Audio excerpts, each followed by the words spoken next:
Africans intending to cut down on meat.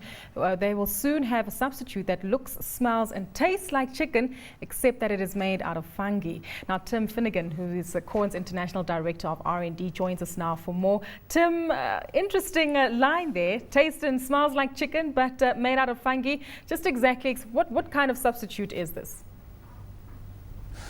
Well, we kind of don't like the word substitute because it implies that we're sitting on the bench, whereas of course we think we're playing at the moment. So Quorn is a product which is a tiny plant protein, a member of the fungi family, as you say. It's in the same family as morels and truffles, and we discovered it about 50 years ago. So it's kind of taken 50 years for us to get to this point here in launching our product in South Africa, and we're really proud to be here today.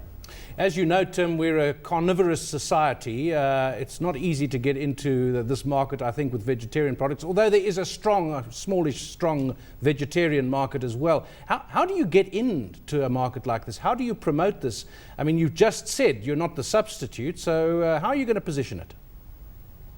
Well, quite simply, consumers have asked us for it. I mean, that's why we're here. I think South African consumers have seen the great stuff that's happening with Quorn around the world, offering healthy choices. And there's definitely a trend in South Africa to eat less meat. And consumers are saying to us, well, we'd love to cut down on the meat that we eat, but we're not really quite sure why. So with Quorn, it's really easy because, so take Quorn mince, for example, tastes just like beef mince. You can create all your favourite meals, but they're not loaded with fat and calories. So that's a really important point for consumers. So I think quite simply, it's because consumers are asking us. Yeah, I'm imagining a burger and I'm imagining a slice of this stuff. What's the texture like? Is it close to steak, close to chicken? Because chicken is probably the dominant fast food element in South Africa. Well, we think Quorn does chicken. Nobody does chicken like Quorn. It is an amazing texture, and part of our campaign about launching the product is tasting is believing. Because to be honest, in my experience with a lot of consumers, that is the moment of truth. So I can talk about it till I'm blue in the face, but until somebody's actually tried the product and had a really good experience. And we do chicken so well. It's a great texture, none of that kind of off flavour that you associate with some products, particularly soy. So really authentic texture is what we pride ourselves on. I just wonder if it comes in the shape of a drumstick. But internationally, what has the uptake been to this protein substitute? Oh, fantastic. I mean, it's a global trend, certainly in the industrial world, about people looking to eat less meat. So Quorn is now available in over 14 countries worldwide. Started in the UK, an idea that was based back in the 1960s. So as I say, it's almost like a 50-year overnight success story. But the uptake has been fantastic. People are really interested in both healthy eating, but also a growing awareness of the contribution that our food can make to the environment.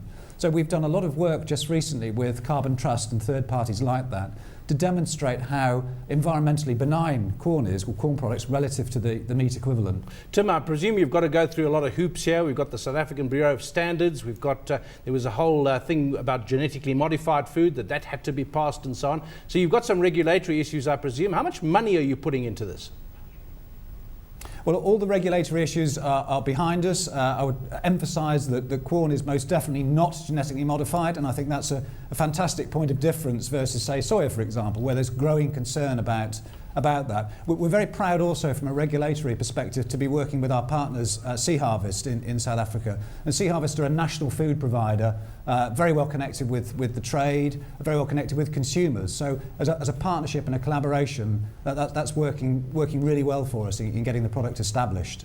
So you've entered the South African market. Where will you be rolling this out, and where can South African consumers purchase it? And the most important question, how much? Well, the price is slightly less than the meat equivalent, so we're very happy with that. At the moment, products in pick and pay, but we've plans to roll out to a number of stores, national distribution for the products, and we're working very hard with, again, our partners Sea Harvest, who are helping us to gain those all-important retail slots, so that consumers can try the product. And as I say, tasting is believing. So kind of that's what we're really hoping, is that first taste of Quorn products, and you're hooked.